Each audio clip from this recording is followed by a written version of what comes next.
I pulled a transmission out of a Silverado last month that had 14,000 miles on it.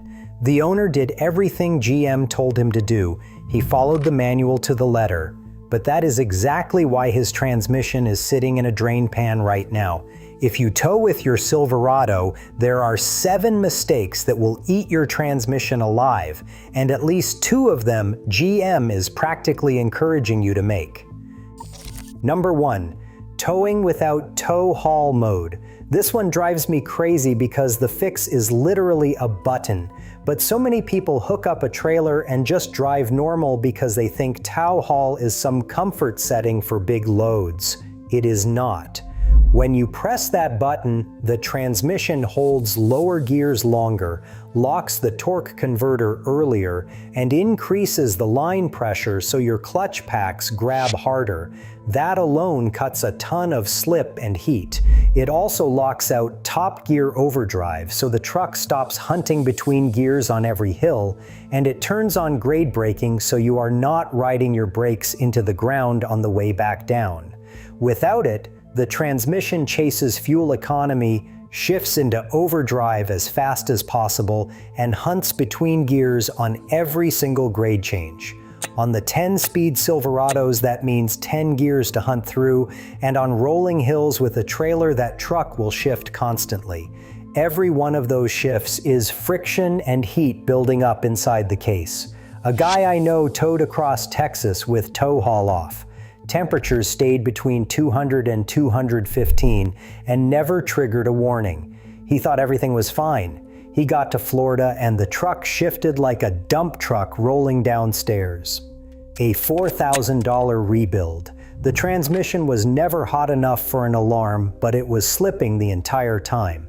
So if there is anything with wheels behind my truck, tow haul is on. I do not care if it is a jet ski. But skipping a button is not the only way people cook their fluid. The next one is even worse because General Motors is practically telling you to do it.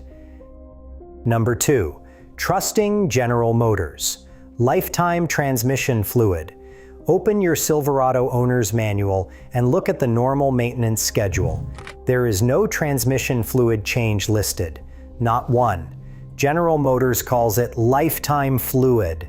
But the second you hook up a trailer, you are not under the normal schedule anymore. You are under the severe service schedule. Buried in the fine print, General Motors says to change the fluid and filter every 45,000 miles. Almost nobody reads that section because they do not think towing counts as severe, but it absolutely counts. Every 20 degrees above 200 degrees Fahrenheit cuts your fluid life roughly in half. At 215 degrees Fahrenheit, your fluid is breaking down twice as fast. At 235 degrees Fahrenheit, 4 times as fast. By 255 degrees Fahrenheit, that fluid is cooked and it cannot do its job anymore. I worked on a 2015 Silverado a while back that came in with 118,000 miles. The owner swore the truck ran fine until last week. I asked him when he last changed the transmission fluid and he just looked at me, not once in 118,000 miles. I pulled the pan and what came out looked like used motor oil. The filter was so clogged I could barely push fluid through it with my thumb. The torque converter clutch was slipping the second you gave it any load. I tore it down and found burnt clutch packs and metal shavings jammed into the valve body. That job cost him $3,800. A fluid and filter change would have cost him $150. I let him sit with that number for a minute. I get comments on this channel all the time from guys asking if they should change their transmission fluid at 100,000 miles because they never have. My answer is always the same. Change it. Do a drain and fill, not a flush. And do not be shocked when the fluid comes out looking like coffee. I personally change mine every 30,000 miles because I tow, and I use the correct fluid for the transmission I have. Dexron 6 for the 6-speed, Dexron HP for the 8-speed, Dexron ULV for the 10-speed. You cannot mix them up. Now that fluid change helps, but it will not save you if the cooling system cannot keep up, which brings us to the next one. Number 3, towing without an auxiliary transmission cooler. A lot of people buy a Silverado 1500, see the tow rating on the sticker, and assume the truck is ready to tow out of the box.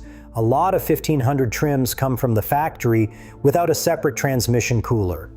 The work truck, the custom, and plenty of LT builds have nothing but a small heat exchanger inside the radiator. That is fine for commuting. It is not fine for pulling a travel trailer through Arizona in July. The auxiliary cooler comes inside the max trailering package. Without that package, your truck is missing the cooler that General Motors had on the truck when they tested that tow rating. One owner with a 2014 Silverado, no tow package, was pulling a 6,200-pound travel trailer and hit 252 degrees Fahrenheit during a slow reverse into a campsite. Another guy with an older Silverado and the 4-speed automatic ran a sustained 240 degrees Fahrenheit all summer without an auxiliary cooler. By fall, the truck would not shift right, and even after 2 fluid changes, it never came back. A good aftermarket stacked plate cooler costs $150 to $300 and drops fluid temperatures by 40 to 100 degrees Fahrenheit. Compare that to $5,000 or more for a rebuild. But even if you add a cooler, there is a factory part inside your transmission working against you, and this one makes me angry. Actually, angry is not strong enough. It makes me fired up, because this is the one where General Motors chose their fuel economy test scores over your transmission. Number 4, the thermal bypass valve. General Motors set to the wrong temperature. Inside the 6-speed and 8-speed Silverado transmissions, there is a small thermostat called the thermal bypass valve. It keeps the fluid moving around inside the transmission until it warms up, then lets it flow out to the cooler. The problem is that General Motors set this valve to fully open at 194 degrees. That is almost engine coolant temperature. Your transmission fluid is already near the danger zone on flat pavement before the cooler even gets a chance to help. Add towing load, and the fluid climbs fast. 210, then 220, then 240. The cooler is playing catch up and losing. It gets worse. The valve can fail in the closed position. When debris jams it shut, fluid never reaches the cooler at all. One Silverado owner had his 8-speed hit 280 degrees. No warning on the dash, not a single light. General Motors eventually admitted the problem. They released a technical service bulletin number 21NA199 with an updated valve that opens at 158 degrees instead of 194, 36 degrees cooler. But they did not recall the trucks. They just quietly made the new part available and waited for owners to find out on forums. The part costs under $50. Aftermarket bypass deletes from PPE and superior transmission run $45 to $100. One owner with a 2016 Silverado 6-speed went from 191 degrees around town to 144 degrees after installing the kit. Same truck, same driving, 50 degrees cooler. If you have a 2014 through 2021 Silverado with the 6-speed or 8-speed and you tow anything, take care of this valve. I think this is the biggest engineering mistake General Motors made on the Silverado in the last 10 years, and I will stand behind that until somebody proves me wrong. If you are getting value out of this, hit subscribe. I have a lot more Silverado content coming, and I do not want you to miss it. But all of that heat damage happens gradually. The next mistake does not give you time to react. When this one goes wrong, the damage is instant. Number 5. Flat towing your Silverado behind an RV the wrong way. A lot of Silverado owners want to dinghy tow their truck behind a motorhome so they have a vehicle at camp. The Silverado can do it, but only specific ones. Get it wrong and you can destroy the transmission in a matter of miles. Only 4-wheel drive Silverados with a 2-speed transfer case that has a neutral position can be flat towed. That neutral setting disconnects the driveline from the transmission. Without it, the output shaft spins with the rear wheels, but the oil pump is not running because the engine is off. No pump means no fluid. The gears grind dry and the damage is permanent. You cannot flat tow any two-wheel drive Silverado. You cannot flat tow a four-wheel drive with a single-speed transfer case. And you cannot flat tow a Silverado EV. General Motors says flatbed only for all of those. Check your transfer case type on your glove box sticker or look it up by VIN online. If your truck has the two-speed case with a neutral setting, you are good. If it has the single-speed, flatbed only. A tow truck operator had his coworker pick up his Silverado with a wheel lift. He had the front tires up, the transmission in neutral, the transfer case in too high, and the engine off. They only went a couple of miles. The truck immediately threw brake lights, traction control warnings, and had hard steering. He got lucky because of the short distance. Another 10 miles and that transmission would have been scrap.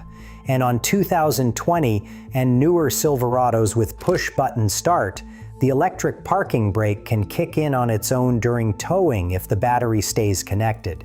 You have to disconnect the negative terminal, or the parking brake will drag the rear brakes for the entire trip. That kind of failure is dramatic, but the next two mistakes are sneaky. They do not destroy your transmission in one trip. They grind it down silently every single mile until one day it just quits. Number 6. Ignoring tongue weight and skipping the weight distribution hitch. This is where 1,500 owners get in over their heads. They look at the sticker that says 9,000 plus pounds and go buy a trailer that weighs 8,000. What they do not realize is that the advertised tow rating assumes a weight distribution hitch. Without one, the General Motors manual drops the maximum to around 5,000 pounds and 500 pounds of tongue weight, depending on the build. That is roughly a 60% drop from the number on the sticker. I think General Motors should put that number in the same size font. But that is a different rant. Tongue weight should be 10 to 15% of total loaded trailer weight. Too little and the trailer sways, which keeps loading and unloading the transmission over and over. Too much and the rear squats, the front lifts, and the drivetrain works way harder from every stop. One Silverado owner posted weigh slips showing his trailer removed 520 pounds from his front axle and added 1,640 pounds to his rear. That kind of transfer without a distribution hitch is asking for trouble. If your trailer weighs more than 50% of your truck, get a distribution hitch. They cost $250 to $500. Your transmission costs 10 times that. And the last one is a mistake I see guys make when they are trying to help their truck tow better, but it usually does the opposite. Number 7, running an aftermarket tuner while towing. I get the appeal. More power, better throttle response. Maybe somebody told you a tow tune would make your Silverado pull like a diesel. But here is what tuners actually do to your transmission under load. They remove torque management, which means every hard throttle input shock loads the clutch packs. They raise line pressure beyond factory specs. They change shift points and how the torque converter locks up in ways GM never tested the transmission for. Under regular driving, you might get away with it. Under towing load near max capacity, those changes can wreck everything. And here is the part that stings. GM can tell you it was tuned even if you flash it back to stock. The computer in your truck keeps a log of every time the software gets changed and at what mileage it happened. Flashing it back to stock does not wipe that record. If the dealer sees those flash events, GM can block the remaining powertrain warranty on the engine, transmission, transfer case, and driveline, even if the tune has been removed. There was a case where a man bought a used Cadillac at auction, never tuned it himself, and GM found a previous owner had flashed it. He was stuck paying the full repair bill on a car he never modified. I am not against tuners, But if you are towing heavy and your truck is still under warranty, a $500 tuner could cost you a $7,000 transmission plus the warranty you are already paying for. That math does not work for me. So here is the deal. Every one of these 7 mistakes comes back to the same enemy, and that enemy is heat. Towing creates it, and everything on this list either adds more of it or takes away your truck's ability to survive it. The good news is, every single fix is cheaper than one transmission rebuild. Most of them are under $100.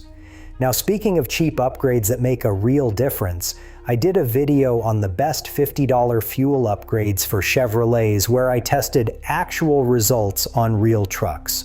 One of those upgrades pays for itself inside the first month, and if you are already spending money to protect your transmission, you might as well protect the fuel system too.